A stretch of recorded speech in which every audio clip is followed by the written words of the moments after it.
You are Locked On Hawks POSTCAST, part of Locked On Sports Atlanta on the Locked On Podcast Network. Your team every day. Good evening, Hawks fans. Appreciate all you guys for checking in again. This is the official Atlanta Hawks postcast. I guess after what is this, recapping game number 48 of the regular season, opening up was this the second month now, first day, second month of 2025 for the month of February. Unfortunate loss going down for the Atlanta Hawks, 8 consecutive now, 132-127 at the hands of the Indiana Pacers. Feels like shocker, right? We'll kind of get into a little bit of explaining as to why that is. That I say that a little while later. Kind of going to give you guys a little bit of the rundown. Of course, we're going to talk a little bit about why it kind of feels like competing for this team is just something that is getting old. Like competing is certainly just not enough. Kind of want to see from some of you guys, especially in the comment section. I'm looking forward to so much as to whether you guys do or don't agree with me on that. After that, segment 2, we'll discuss a little bit about what are we learning, what is maybe the team learning, what do we have in common based off of some of the things that we may be learning, and see if there's some mutual agreements between the both of those. And then, of course, lastly, before we get into a slight preview against the Detroit Pistons coming up in what is this 48 hours or so that we're looking at, putting on the hot seat or on the spotlight, if you will, rookie out of France, Zaccharie Risacher, talking a little bit about maybe why he is so difficult to be able to defend. Ironically and coincidentally enough, when we see injuries to guys like Jalen Johnson, even more so not seeing Clint Capella and Bogey Bogdanovic in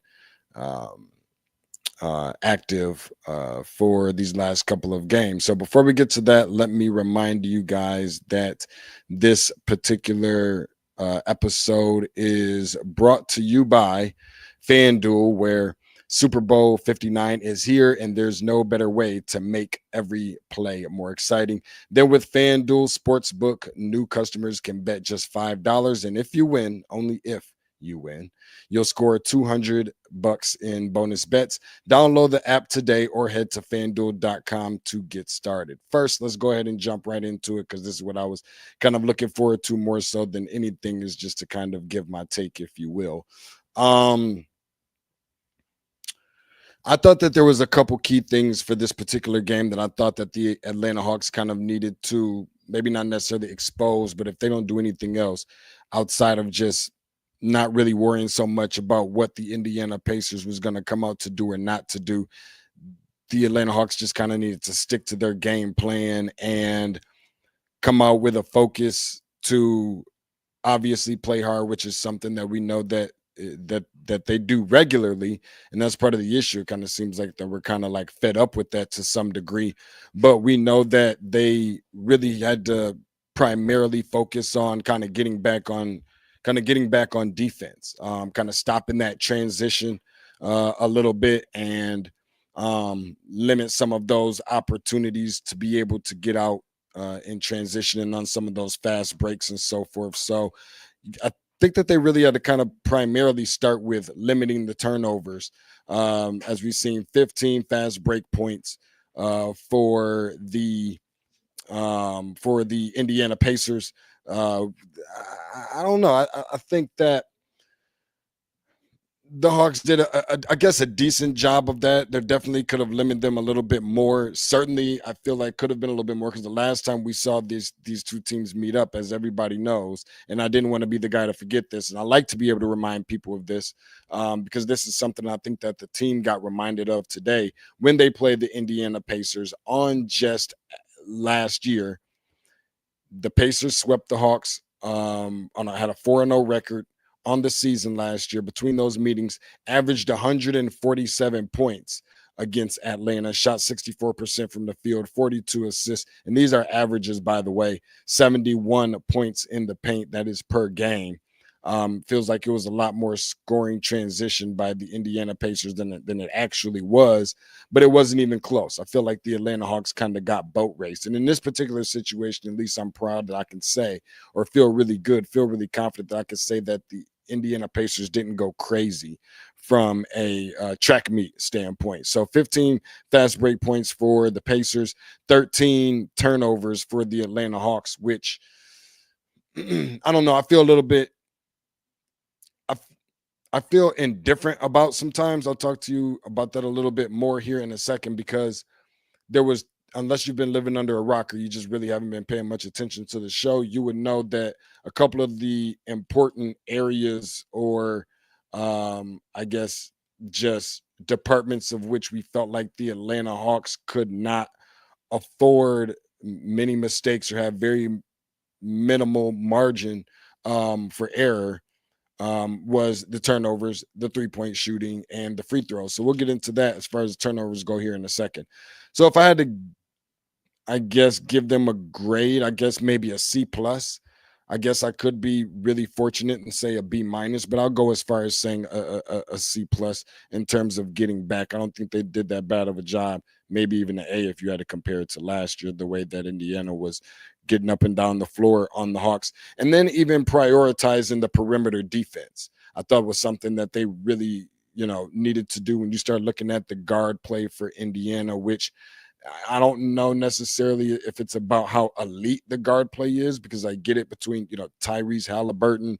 And then it feels like it's Tyrese Halliburton and pretty much just about everybody else. But those everybody else guys in terms of the backcourt is not only guys that are key contributors to this team, but it's also guys that don't make a lot of mistakes, and something obviously you can't afford to do when playing underneath that coach. But even more so that there's so many of them. When you start looking at guys like TJ McConnell, who is a veteran in this league, Ben Mathurin, who is strong, very athletic, coming back off of an injury. I don't think he played against the Pistons the other night, but certainly is a guy that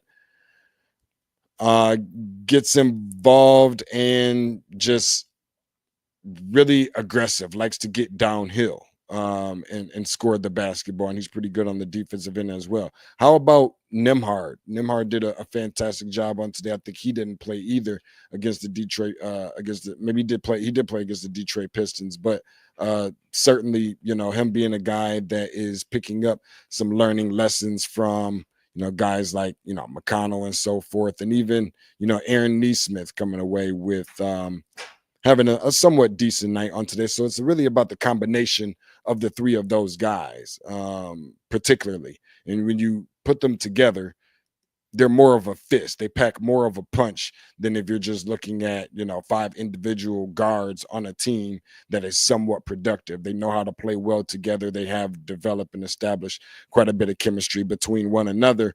What is that? I guess totaling 68 points between one another, 21 assists. Of course, Shep did a good job for them as well, have 5 rebounds, but 23 for 44 from the field for them. I just think that was kind of like the Achilles heel coming in for the Atlanta Hawks, who is already without someone like a Bogey, who's a little bit of a defensive liability for sure. But when you don't have guys to be able to put in position backup point guards that you can rely upon, if not nothing else, to play defense for somebody like a Trae Young, who's his own liability on defense, it just kind of spells disaster and is not a good recipe for success. And then lastly, to be able to neutralize the bench. The Indiana Pacers is a team that shoots 51% from the field in terms of his bench scoring. That is the leader, NBA best, in the league. And so with them being able to get out into a relatively quick 12-0 run, in the first quarter, that didn't look good for the Atlanta Hawks. I feel like they were the team that not only needed to punch back, but to punch first, because, again, very small, minimal margin for error for them. And the Indiana Pacers is a team that gets out quick, sticking within the first quarter. They score 40 points in the first quarter, and first time back-to-back games, not only against the Pistons the other night, but also against the Atlanta Hawks on today. They finished the first quarter 40-24. And, at that particular point, had already been doubling up the Atlanta Hawks in terms of rebounding, but tripling up the Atlanta Hawks in terms of its bench points. So give the Atlanta Hawks a little bit of credit for, shooting a little bit better from 3-point range. 38% from tonight, not nearly as bad as some of the other games where we've seen 33%, 28%, where it was almost as if they couldn't throw a rock in the ocean from the boat. Turnovers, 13. Not the worst thing in the world, but again, when you start talking about minimal margin for error, 13 is probably too many. Anywhere in the teens is too much. If you can keep it in single digits, as unrealistic as that probably feels like it may sound, the way that they like to get up and down one of the teams that's the hottest or the highest in terms of pace in the NBA, it's kind of unrealistic. Even if they do share the ball well amongst one another, space in the floor and things of that nature, just kind of got to stop giving it to the other team. And then obviously, I think this is a game that kind of came down to free throw percentage. 88% for Indiana, 72% for the Atlanta Hawks. You have to be much more north of 80% than not. And when you start talking about 72%, that has the feel of like center, free throw shooting. Clint Capella on the regular free throw shooting is kind of what it feels like. 15-5 from fast break points, like we mentioned before, but getting outscored 44-31, which is something the Atlanta Hawks is not used to in regards to the bench. So that is ultimately, I guess, my question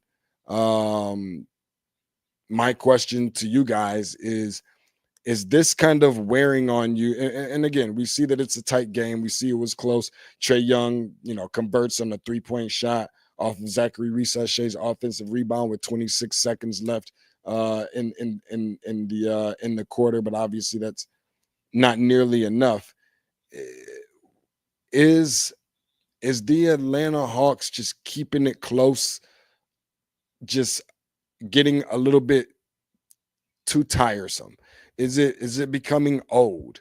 Is competing or just competing getting old? And at this point, if I'm just being honest, I'm going to say yes. I think that is the case. It just feels like that. It feels good to know that they're going to keep it close and they're going to play within the confines of the game and well within themselves and not going to get sped up and not going to play somebody else's game and all those kind of things. But to know that it's still the end result is not going to be adding a number to the left side of the result column, not column now up to 8 games. That's just something that obviously is just not going to cut it. But how much better or how much closer are we really getting to a win? It's getting a little bit ridiculous now. I don't know who has the longest losing streak of teams in the NBA, but I would be willing to bet every amount of money in my pocket, which is not very much, that they have to be certainly right there at the top. But I don't think this is a matter of them enjoying their losses. They just have to tweak some things, and we have to stop using the injuries as an excuse. I mean, yeah, we'll definitely get into that a little bit more on the next segment. I almost kind of spilled the beans and gave it away to you guys. We're going to go ahead and jump into the break here for just a second. On the other side of the break, we'll certainly talk about what we're what we're learning, what we believe that this team has been learning in considering the current circumstances of the injuries and everything else. We'll talk about that a little bit more here in just a second on the other side of this break after we pay a little bills.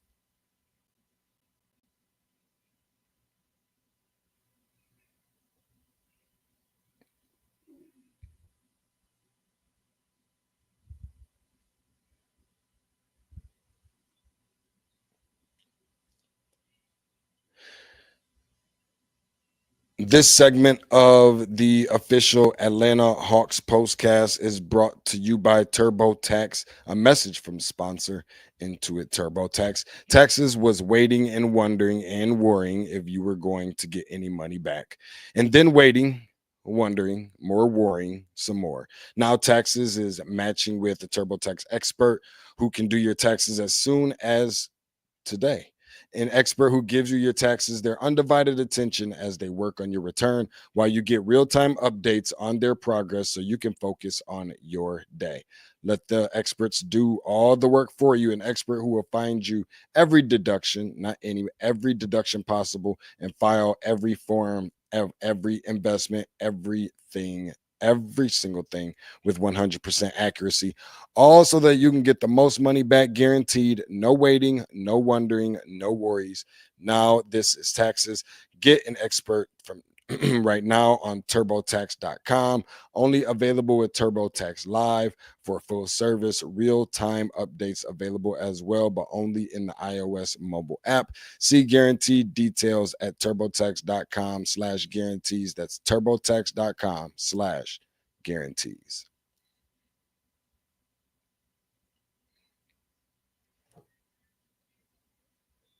Now, circling back around to you guys, I had to get that out of the way. Appreciate my guy Eric Sims for chipping in here for a quick second. Talking about the Wizards are worse with a 16. Well, this feels like 16. It's crazy to think that somebody has double the amount of the Atlanta Hawks losses. If you, I get it. Like if you thought that this was bad, it can certainly be worse. You could have double the amount, and especially considering the fact that this is a Wizards team that we're talking about that has beat the Atlanta Hawks twice, I think, in back-to-back games this year. Crazy that is to think about that. And of course, my dude Robert, appreciate you, Robert, for checking in. Saying he hates losing. I couldn't have said it any better myself. I'm sure that the team hates losing as well. This is steep. You know, I think we got to a point where we were talking about, okay, 4-game losing streak at one point in time for the team, 3 or 4, maybe even 5, whatever it was. That was a bit much because although we had saw that at one point in time for this team, but we started getting into 6, 7s, and 8s. Yeah, we got to go ahead and change that around. And also Robert talking about the missed free throws. Sounds like he's been looking inside of the answer key a little bit, or looking inside of the handy dandy notebook here. Certainly those free throws are something that just really did not help this team on tonight, like we said before, and really kind of hurt them quite a bit. And not only the fact that they missed, but the fact that the Indiana Pacers just really didn't miss many free throws at all. So let's go ahead and just kind of move on forward. Appreciate you guys for chiming in, talking a little bit about what we learned from this team. And this is probably one of the segments where I'm really interested to hear from some of you guys, because, whether it be during tonight's game, whether it be on the 8-game losing streak, whether it be so far this season in the 48 games now that have been played throughout this season, what are we really learning? Are we really learning anything? What are you learning about this team? And I honestly, I think that the elephant in the room, what I really feel like we're probably learning the most, is the fact that this is a fighting team. We keep talking about it. They are resilient in terms of no matter who's on the floor, no matter who's injured, whatever the case may be, even when you don't have Trey and DeAndre and Jalen all at the same time, that they're going to compete. They're going to give 110%. That they're going to try their hardest and do their best and all those things. I get it. You can't necessarily say that about every single team. And not only that, but they keep games close. And I get it. Like, games being close just isn't cutting it anymore. But I will say enough to say that what we've learned is the fact that this is a team, and I'll give them credit for this. This is a team in which I believe is playing like they can win every single game. And they're also a team that I think believes that they can win every single game and approaching the games like they can win every single game that there is. While that's definitely a good thing, I sometimes feel like there are some instances where they don't always. Sometimes I think they rely on the 3-point shooting a little bit too much. Like, they got a decent balance. I don't think they have the worst balance. Sometimes I think that they, kind of rely on the 3-point shooting in spurts. Let's just put it that way. I think if they, shot threes and tried to dump the ball inside of the paint, work inside out, and confuse defenses and oppositions that way, I think that it would probably make life a little bit more easy for them. But when you go on so many consecutive possessions with not shooting a three, and then so many consecutive possessions without mixing it up while shooting threes and only threes, I think that that kind of hurts them more than anything. And so, also when you have a game such as this one, as to which, you had a Zaccharie Risacher right at the beginning in the first half with 3 points. You know that you really need to get him going.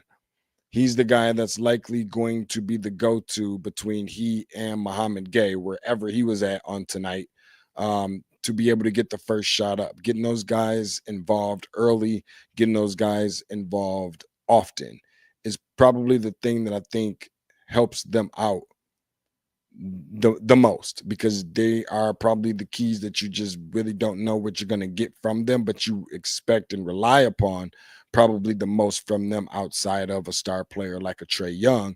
And you really have to get the ball to them and put them in positions to where they can score and get them to be confident very early in the game, because you know that you rely on their contributions and their production so much. I thought that the Hawks did a fine job on the defensive side, holding Benedict Mathurin scoreless in the third quarter. I know he finished with 17 points.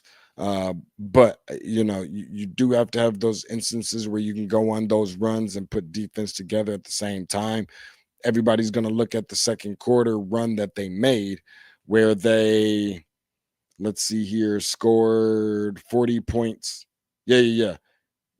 And yeah, 40 points in the second quarter. 68-64, cut the deficit to 4 points after they were trailing by, at one point in time during this game, I think by 18 points. So certainly good job for that. But when we start talking about the third quarter, and I think me and Tanisha have constantly, persistently, consistently kind of been talking about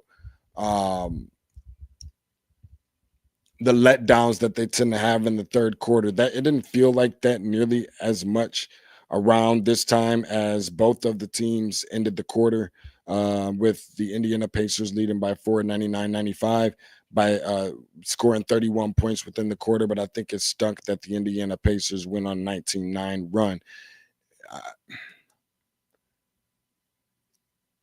We're not really learning that they're not doing so well in the third quarter, but I think that we are learning that they can put together stretches within the third quarter, that even if it is their worst quarter of them all, which that was not necessarily the case, by the way, on tonight, probably the first quarter was, but that they can play well in the third quarter for stretches. What I also think we're learning from this team is that we're seeing them play the same play style consistently for 4 quarters, but they're not able to put everything together and be efficient offensively for all 4 quarters. I think that's the difference maker. Continuing to do what they do, how they do for all 4. I love that, because a lot of teams I don't think could do that no matter how hard they tried. I do also believe that other teams can be more consistent or more persistent for 4 quarters than the Atlanta Hawks. You don't see that particularly on the offensive side of the ball. Sometimes on the defensive side. Offensive side, I can't say I always see that. Or if I see it on the offensive side, I don't see it on the defensive side. And I think that's a big part as to why this team has lost 8 games in a row, is because they haven't been able to put together 4 quarters equally, even if that equal is not great offense and great defense at the same time.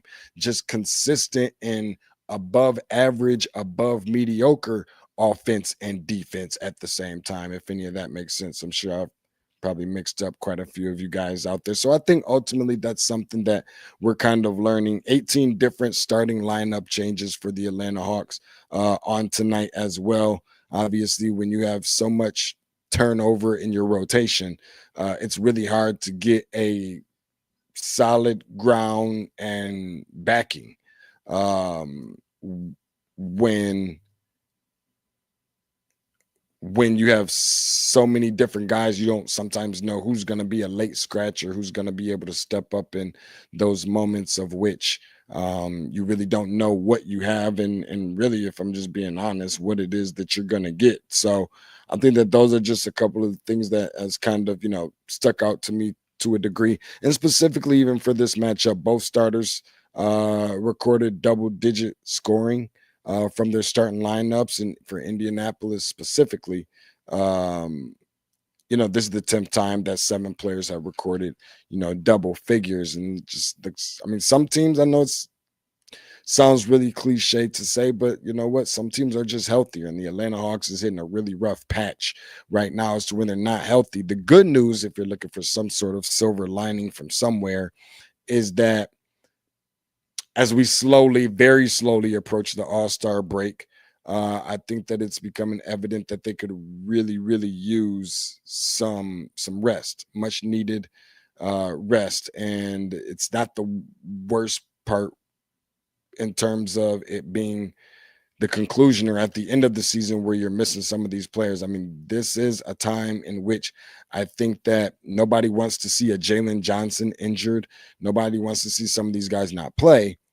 But if there's a time that you want and need to get used to what it's like having to learn how to live without certain players, especially the ones who bring you the most production and contribution, this is probably the time while it's still really early versus knowing how much you need them later on as you get closer to try to make a run for a playoff spot. And then they end up going down similar to last year. We've seen that out of Jalen. I think Trae Young missed somewhere around 20 to 25 games. And obviously you didn't have him at that time either.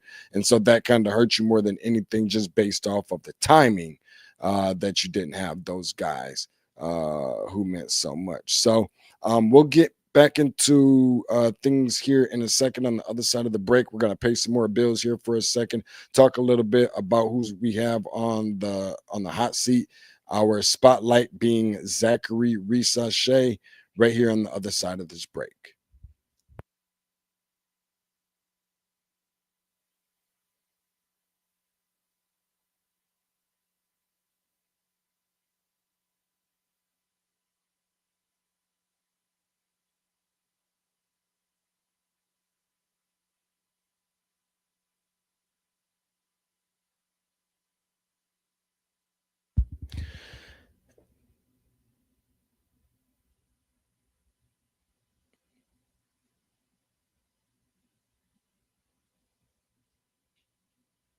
This segment of the official Atlanta Hawks postcast is brought to you by FanDuel.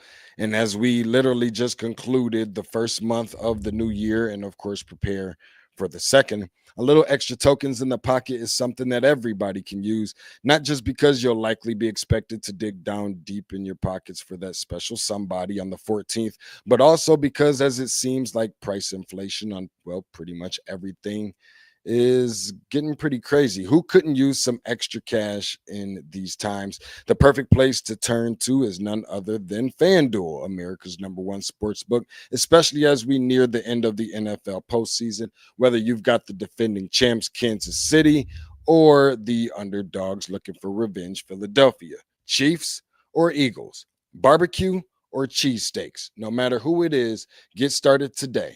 It's not too late to place in some of your bets, parlays, over-unders, point spreads, etc. So if you've been searching for a home and don't feel like waiting until tax season for a little extra more in the pocket, look nowhere else other than FanDuel.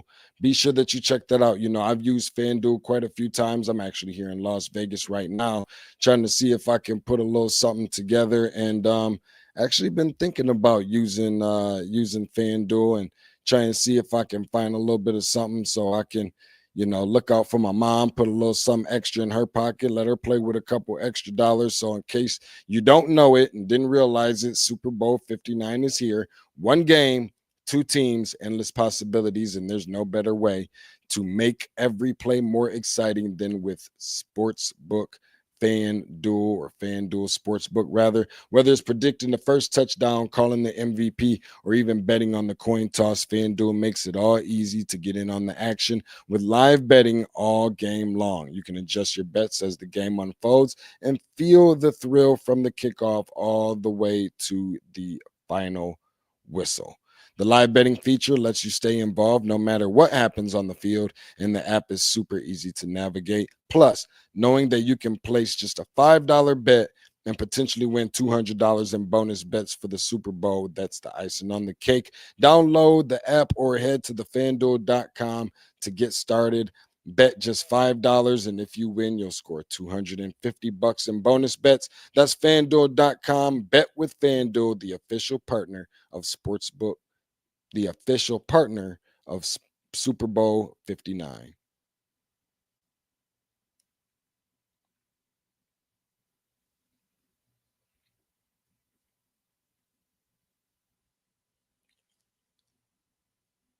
Two down, one to go, putting the bow, if you will, on the show. Kind of concluding things now a little bit. We're talking a little bit about who we have in our spotlight on the hot seat, being Zaccharie Risacher, the rookie who's been playing fantastic. What has been, and I actually got this idea of this segment just from seeing what he's been able to do over the course of the last few games. Looking at something a little bit earlier in which I thought very um was very telling. And I think sometimes that we kind of get lost with seeing Zaccharie appear as if it's not like he's either doing a lot or he's not doing much at all. And in some ways and forms and fashion, I think that we kind of seen that on tonight. I know that, the last game, was it that I think we were looking at somewhere right around what I think 30 points for 30 points for Zach, in which against Cleveland. And I think that a lot of that was the benefit to getting him involved early and often, something that this team has to continue to do. And maybe it's put a little bit of good pressure, if there's a such thing, on him, knowing that you don't have a Jalen Johnson. Somebody's got to be there to pick up that scoring load. And by him just being a rookie, I think that they really try to do a fine job at kind of implementing him slowly. There wasn't a lot of pressure on him like it typically would be a regular number one pick. And then now all of a sudden you're seeing a little bit more pressure, but good pressure where it's giving him some confidence. So bringing him in slowly the way that they did for the first X amount of games is actually what I think probably helped him more than anything prepare him for what we've been seeing as of late for him. Also, noting that Zaccharie Risacher, and I just had it here just a second ago, which I thought was really interesting, became the first teenager in NBA history with multiple 30.0 turnover games. Obviously, when you start talking about the game that he had against Cleveland and against the Knicks, tonight's game was really no different. Did a fantastic job, shot it pretty well from deep. I think 3 for 5 and 6 for 11 from the field. And, I think probably the most impressive thing about him that I've seen is just his ability to move without the basketball and just, getting ahead of the play, getting down the floor, getting on transition, calling for some of those outlets, being there all by himself and finishing for a guy who's slim. And I get it. Look who's talking, the 40-year-old guy who's probably 150 pounds soaking wet with rocks in his pocket, right? But for him to be, a guy who's 18 years old, coming over from France, still learning the language, still learning the language of the game, still learning the speed of the game, still learning the athleticism of the game, still learning the physicality of the game, and so many different things. Like, we're talking about being less than 50 games in of an 82 game season, your first season in the NBA. And while he had been down for a little bit because of an injury, not being down too long to the point where now they realize that they need him and he's able to, step in right away and to contribute. So I think that it's definitely been good for him. And being able to shoot that ball from 3. I know that he needs a little bit of help on some of that, but I think you can see, if you've been paying attention to the game, that he has been improving in that department and just really making the game look easy. Some of the Euro steps and some of the teardrops, if you will, when he's penetrating to the basket. And sometimes it looks a little unorthodox or looks a little bit awkward, but nonetheless, still finding a way to finish on a lot of plays that I honestly just end up being really shocked and really surprised that he's even able to do so. So I think as he continues to put on a little bit more weight, obviously, mature his game a little bit, mature his body a little bit, and kind of get in the weight room, continue to just kind of pick up on the nuances of the game, get within the ebbs and flows of the game as well. I think that that's something that will ultimately just pay benefit to him and obviously for this team. Appreciate Eric Sims for jumping in as we're going to get ready to conclude here, saying that these games are good for his development, which I don't think I could have agreed any more than said it any better than you did. The offense is going to rely on him more with JJ being out. Yeah, and then I don't know exactly any and everything that's happening. I know that there's a lot of rumors and so forth that have been circulating about Bogey and maybe even Clint and whatever, what have you. And but I just think that by staying the course and knowing that he is going to be a critical piece to this team, but not only that, in addition, is someone who is going to be a recipient, maybe not on lobs the way that we're used to seeing it look, but being a recipient of scoring the basketball coming off of something creative that Trae Young is being able to put together. I think it's something that is realistic for him. And the more and more that we see that, the much more easier that I think it'll look, especially from getting himself open and available and being considerably a finisher, maybe not at the rim like the other guys, but it looking different. That's going to provide more options, not just Trae being able to penetrate to the basket, use his quick first step to get guys behind him, and being able to throw the lob where you don't know if he's going to lob or teardrop. That extra option now, as we continue to see the development and evolution of somebody like a Zaccharie Risacher, some of that is going to turn into another option, which is a kick out to Zaccharie Risacher all by himself for a triple. And hopefully we can start talking about those being converted on a whole lot more than we have in recent history. Appreciate you guys all for coming on with me, joining me, even those of you who will join me and check this out after we conclude it. We'll see you guys back here in about 48 hours on the official postcast of the Atlanta Hawks. We are looking at, who do we have coming up next? It looks like the Detroit Pistons on the road against the Detroit Pistons. Man, it feels like we haven't been at home at State Farm Arena in such a long time. It's going to be really interesting to see that game with the Detroit Pistons. Appreciate you guys for tapping in with us, and we'll see you guys here in about 48.